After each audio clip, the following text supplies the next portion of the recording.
All right, welcome back, everyone, for another deep dive. And today we're tackling a thinker who really sits at the crossroads of philosophy and sociology.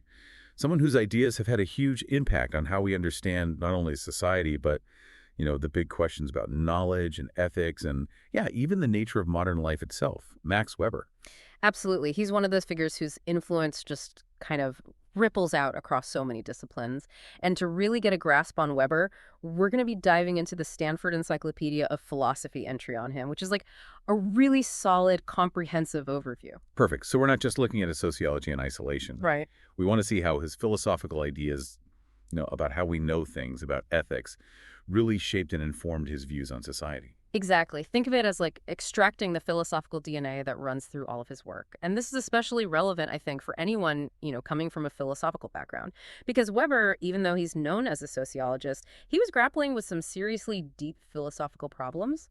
Yeah, no, for sure. And I mean, he was writing at a pretty pivotal time, right? A late 19th, early 20th century. This is a period where, like, the whole intellectual landscape is shifting. Darwin, Marx, Nietzsche, all these figures are shaking things up. Totally. This is a time of, intense intellectual ferment. Like the aftershocks of the Enlightenment are still being felt, and Weber is right there in the thick of it, trying to make sense of it all.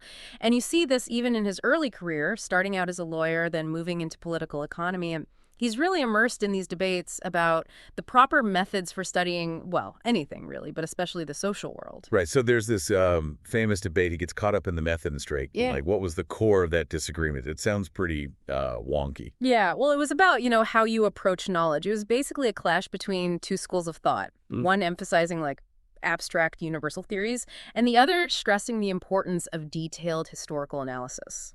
So, like, big picture versus nitty-gritty details. Yeah, kind of. Karl Menger was a champion of the abstract theoretical approach, whereas Gustav Schmoller, who is actually one of Weber's mentors, was all about the historical details. Interesting. So Weber's kind of getting pulled in both directions here. But it sounds like there's a specific group of philosophers and neo-Kantians who really provide him with, like, a key framework for thinking about knowledge. So what was it about the neo-Kantians that really grabbed his attention?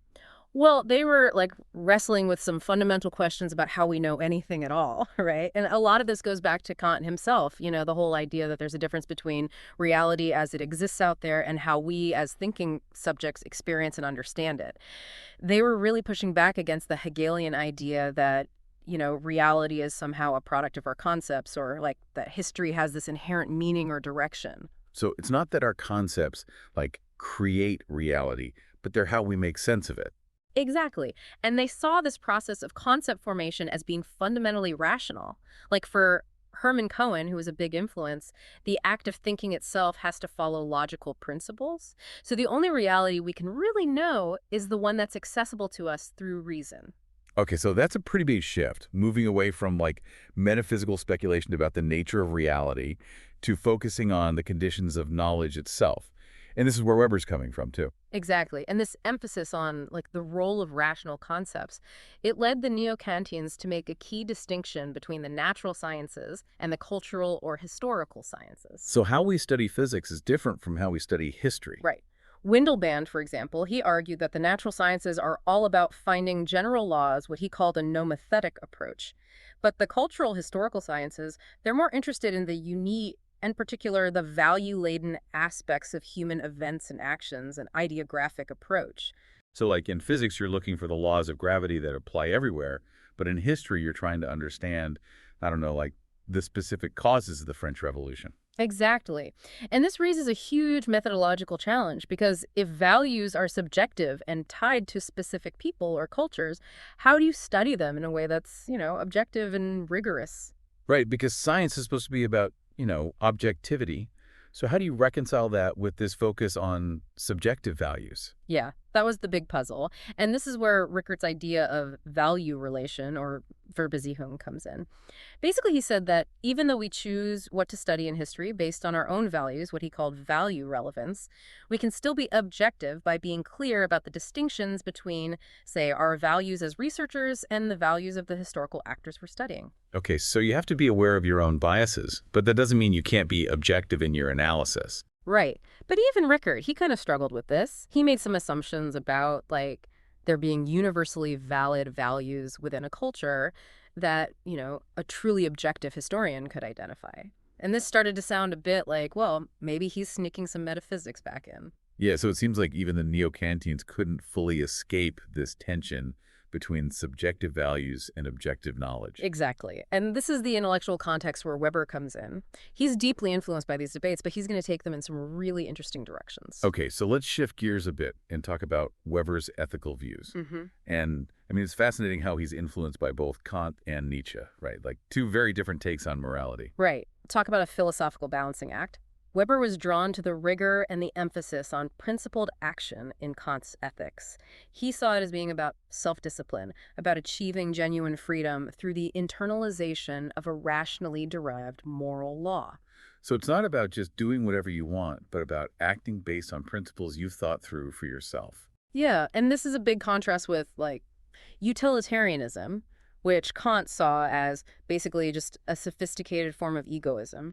For Kant, it's about the will, the rational will, not Yeah. just having free choice or Willkür. So there's this inward turn in Kant. It's about finding the universal moral law within yourself. Exactly. And interestingly, Weber's reading of Kant was also influenced by these debates within Protestant theology, which were happening in Germany at the time. So there's this connection between Kant's ethics and the Protestant emphasis on like individual conscience and self-examination. Yeah, absolutely. But even though Weber was deeply influenced by Kant, he also felt that Kant's whole framework was kind of coming apart in the modern world. And that's where Nietzsche comes in, right? He's the one who throws the wrench in the works.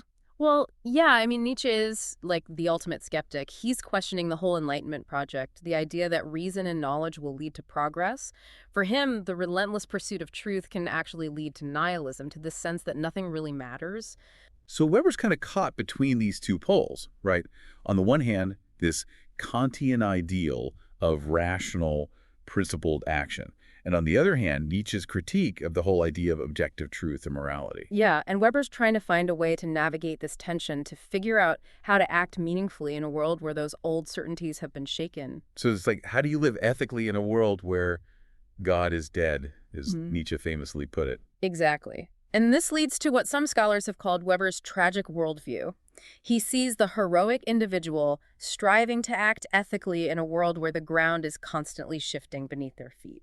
So there's a sense of like nobility in that struggle, even if there's no guarantee of success. Absolutely. It's this ethic of, like, nevertheless, you keep striving, you keep making choices, even though you know there's no ultimate foundation. Okay, so we've got this backdrop of philosophical influences. Now let's dive into Weber's big idea, rationalization. And the text suggests that this concept is, in a way, his response to these philosophical dilemmas we've been talking about. Yeah, exactly. Rationalization isn't just some sociological observation for Weber. It's how he grapples with these big questions about knowledge, ethics, even the fate of humanity in the modern world.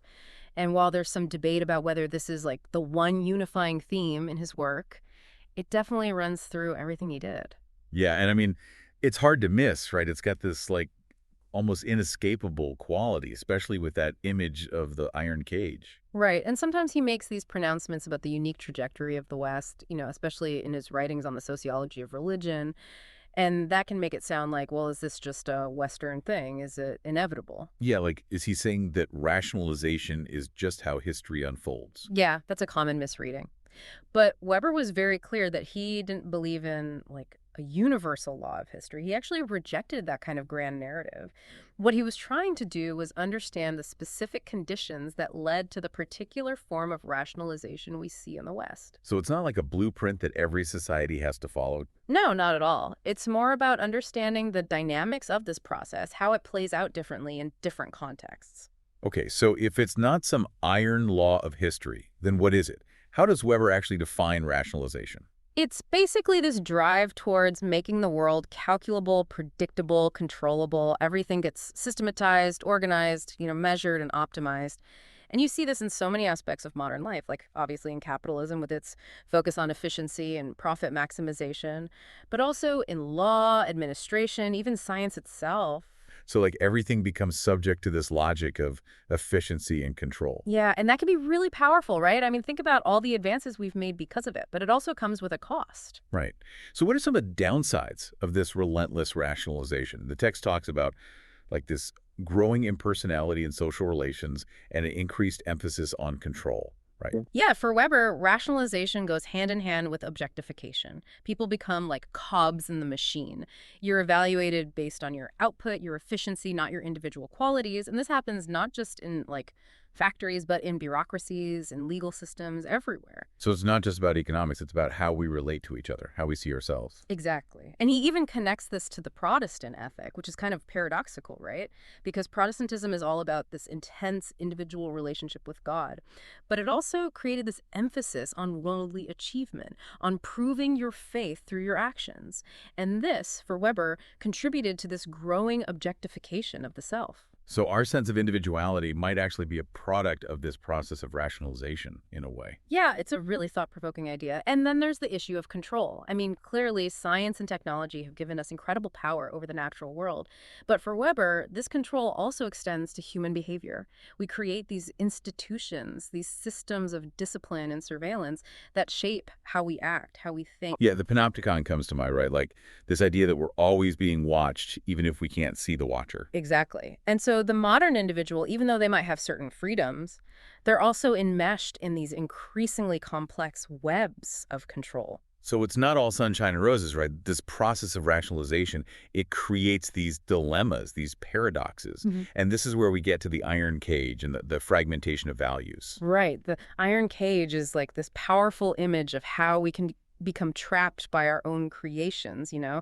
These rationalized systems that were supposed to make life better can end up stifling our creativity, our sense of meaning. And then there's this problem of value fragmentation. So what does he mean by that? It's like as the world becomes disenchanted, as science and technology take over, the old unifying worldviews, whether they were religious or philosophical, start to break down. So we lose this sense of like a shared moral compass. Yeah, and in their place, we get this like polytheism of values. Different spheres of life, art, science, politics, religion, they all develop their own internal logic, their own set of values. And these can be completely at odds with each other. So it's like what's considered good in one sphere might be seen as bad in another. Exactly. And this creates this constant tension, this struggle to figure out how to live in a world where there's no one right answer, no overarching set of principles. So it's like the gods and demons are battling it out, but inside our own heads. Or Yeah, in a way. It's a kind of reenchantment, but not in a good way. And this connects back to Weber's concern about the fate of the modern individual, what he called Menschentum. He worried that this fragmentation of values, combined with the increasing rationalization of society, would ultimately lead to a loss of freedom and a sense of meaning. So the very things that were supposed to liberate us, like science and technology, might actually be undermining our ability to live meaningful lives. Right. And so the big question for Weber becomes, like, how do we salvage individual freedom in this context? How do we make choices? How do we act ethically when the world is so complex, so fragmented? Yeah, and this brings us to his methodology, right? Because it's not just about studying society, it's about how to do so responsibly, ethically. Absolutely. For Weber, methodology wasn't just some dry technical exercise. It was deeply intertwined with his ethical and political concerns, like how do we produce knowledge about the social world in a way that's both rigorous and sensitive to these fundamental dilemmas of modernity? So it's not just about getting the facts right, but about the values that inform our research, our interpretations. Exactly. And this leads to one of his key concepts, Verstehen, which is usually translated as interpretive understanding. Okay, so what's that all about? It starts with the idea that social science is different from natural science. In the natural sciences, you're studying things, objects. But in social science, you're studying actions, human actions. And actions are always imbued with meaning, with intentions, with values. So it's not just about observing what people do, but understanding why they do it, what it means to them. Exactly. And that's what Verstehen's all about.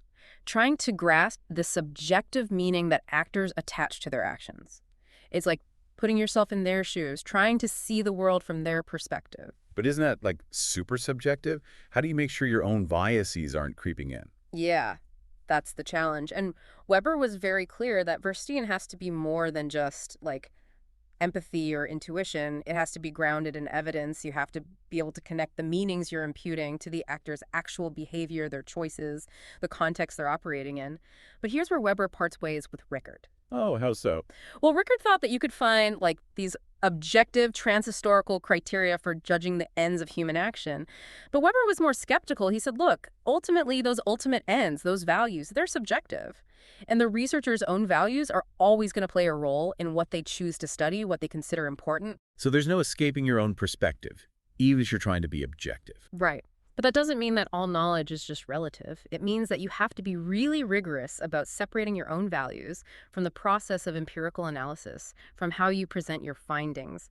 And this is where Wertfreiheit comes in, which is often translated as value freedom. So it's not that you have to be completely value-free, but that you have to be transparent about your values. Exactly. You have to acknowledge them. You have to be aware of how they might be shaping your research.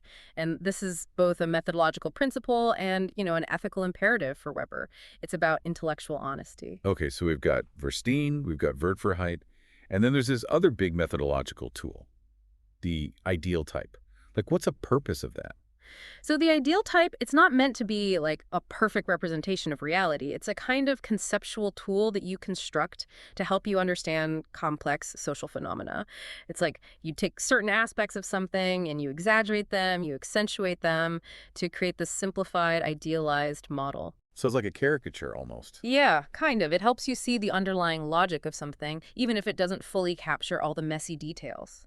And importantly for Weber, the ideal type forces you to be explicit about the values that are shaping your analysis, because you're consciously choosing which aspects to emphasize, which viewpoints to highlight.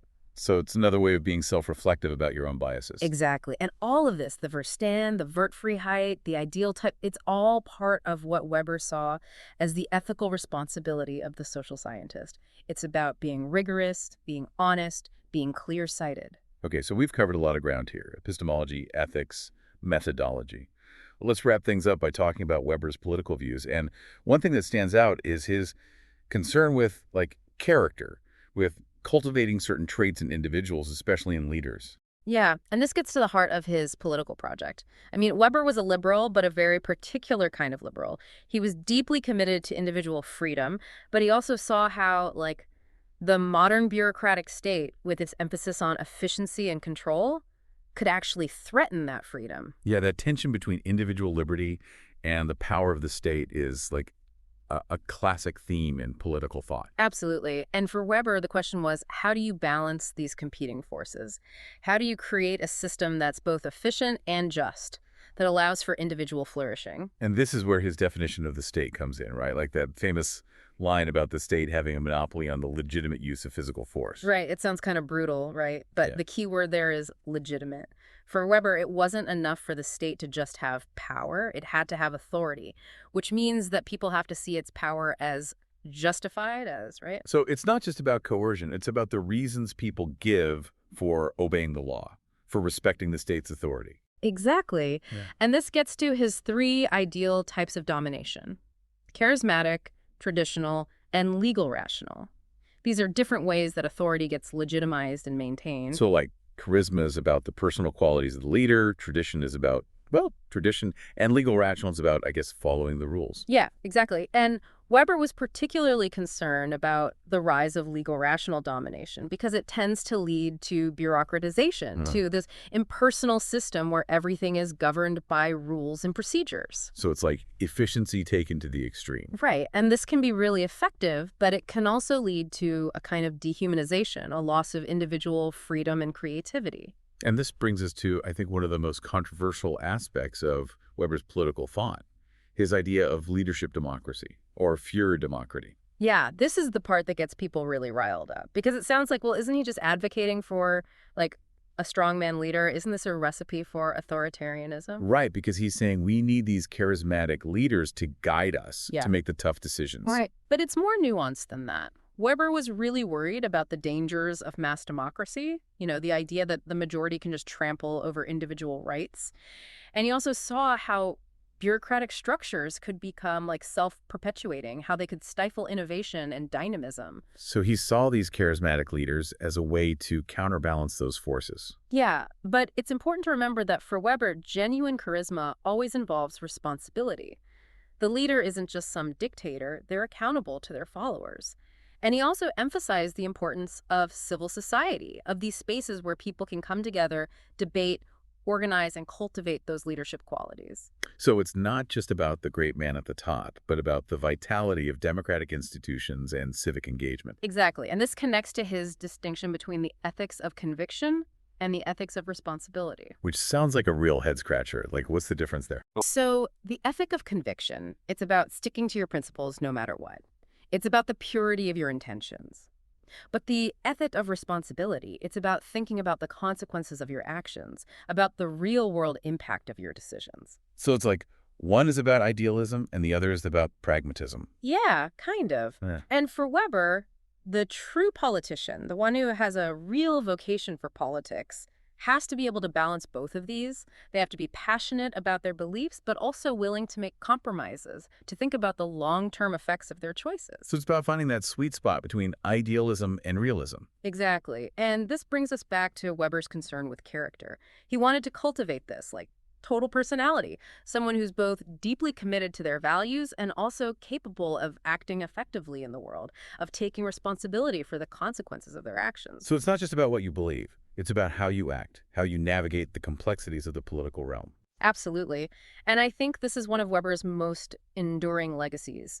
His focus on the ethical dimension of politics, on the need for leaders who are both visionary and responsible, who can inspire us without losing sight of the practical realities. Well, this has been a truly whirlwind tour of Max Weber's thought. We've covered everything from epistemology to ethics to politics.